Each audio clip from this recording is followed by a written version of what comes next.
Did you know Lionel Messi's younger cousin, Bojan, was once considered the heir to the Argentine throne, but by the age of 32, he had already retired, having never reached the heights that were expected of him. What went wrong in the promising career of one of the best wonderkids Barcelona has ever produced? Football was in Bojan's DNA. His cousin, Lionel Messi, is the greatest footballer of all time, and his father, Bojan Sr., was a Serbian professional footballer. He was destined to continue his family's footballing legacy when he joined Barcelona's prestigious La Masia Academy. A pacey striker with exceptional dribbling skills, he shattered his own cousin's goal-scoring record by bagging over 900 goals across the various youth levels at Barcelona. The world was at his feet, and it was just a matter of time before he broke onto the scene as a regular at the Camp Nou.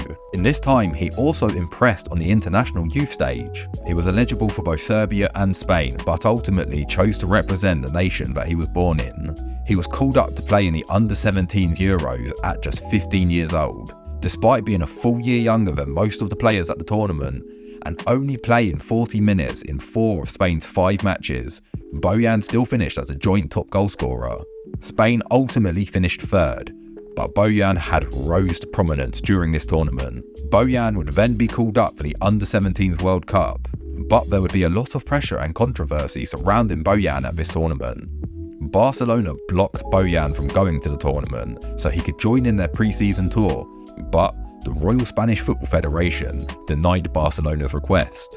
The Football Federation also blocked Barcelona's request to have one of their medics travel with Bojan to monitor an injury on Bojan's knee.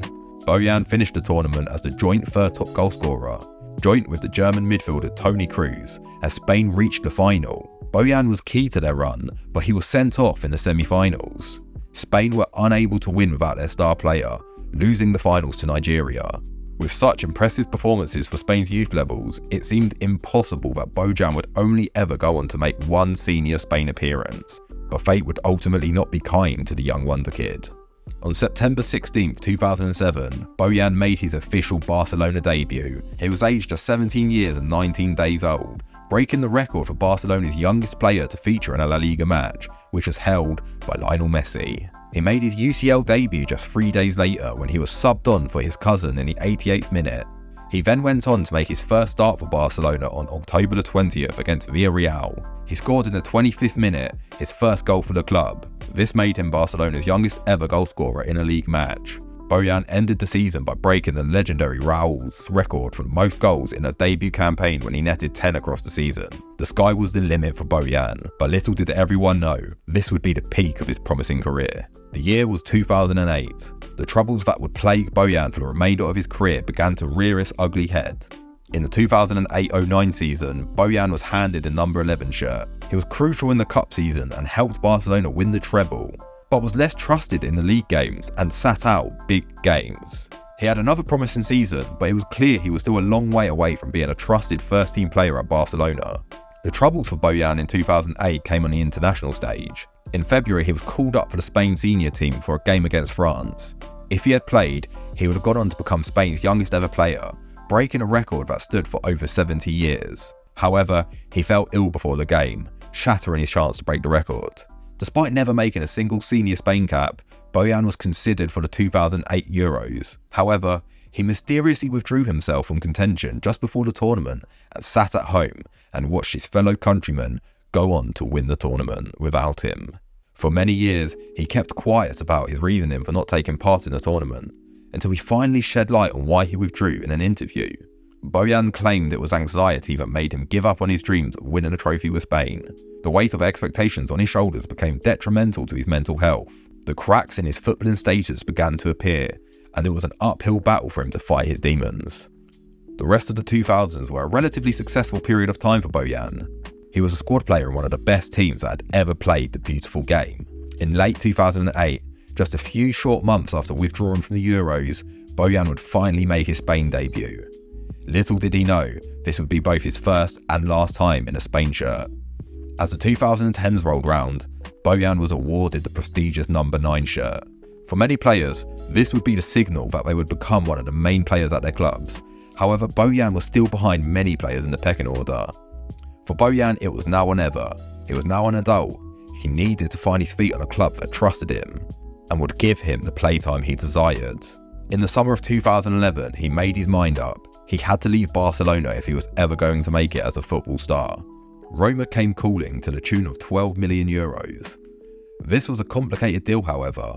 Barca had an obligation to re-sign him just 2 seasons later. Roma were allowed to retain him, but would have to pay a 28 million euro fee to cancel out this clause. This essentially means for Roma to keep the player long term, they'd have to shell out 40 million euros in total. The pressure for him to perform was instant, but could he live up to the potential 40 million euro fee? No. Sadly, the answer was no. Playing 33 league games, Bojan could only score 7. This would prove to be his only season playing in the Roma shirt. After playing second fiddle to a legendary Barcelona attack for much of his career, he finally got an opportunity at a club to be a starter, but he just couldn't impress on a consistent basis. Bojan would be given one more opportunity at a Serie A giant when he moved on loan the following season. Milan came calling, and the player joined for a season's loan. This loan changed some of the terms that Roma had previously agreed with Barcelona.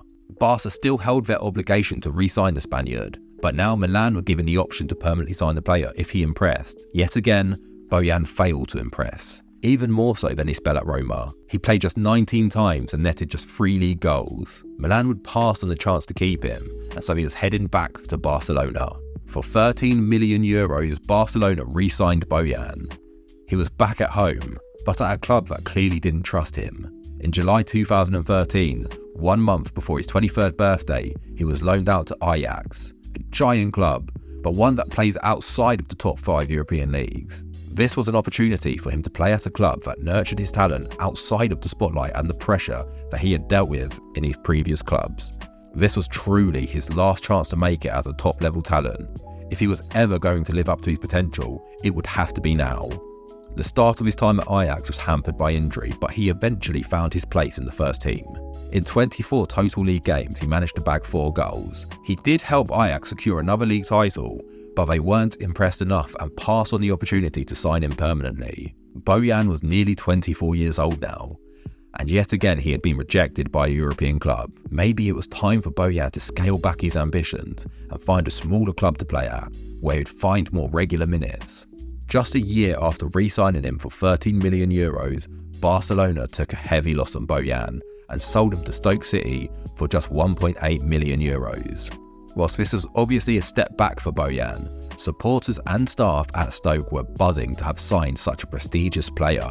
He spent 5 years on the books at Stoke, and to say his time there was a rollercoaster would be an understatement.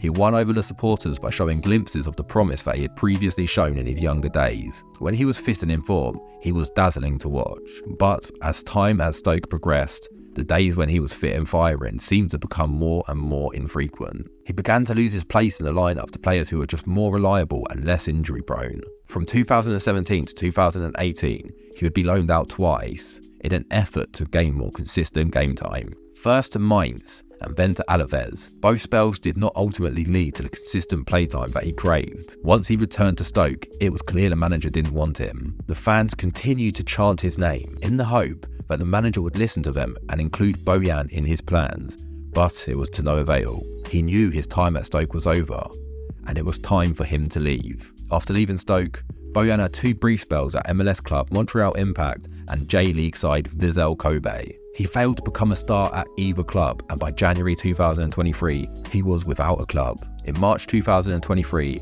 a bittersweet return to Barcelona would come, but not in the circumstances that he would have hoped. Barca held an event in his honour at the Camp Nou, where Bojan would announce that he would retire at the age of 32. He seemed happy to be back at home, and was at peace with his choice. He noted that despite injury problems in his career, he did now feel 100% fully fit. Despite feeling fit, he felt it'd be a good time to hang his boots up. Bojan said he was more excited by a life outside of football and relished the chance to be back with his family in Spain. The story of Bojan is a sad one, but one with a happy ending. It shows how much the weight of expectations can affect the most talented footballers. His struggles with mental health and injuries may have ended his chance of reaching his potential, but he appears to be grateful and happy with the career that he ultimately had, and I can only wish him the best in the future outside of football. With the rise of social media, the pressure on players is now getting more and more intense. But we can use the story of Bojan as a lesson on how to treat players now, Players are humans just like us, so it's important that they are treated with respect and dignity, as we don't know the demons that they may harbour. Once upon a time, Bojan was a very promising striker. If you'd like to watch a video breaking down 2 top strikers in the Premier League, please click on the video on screen now.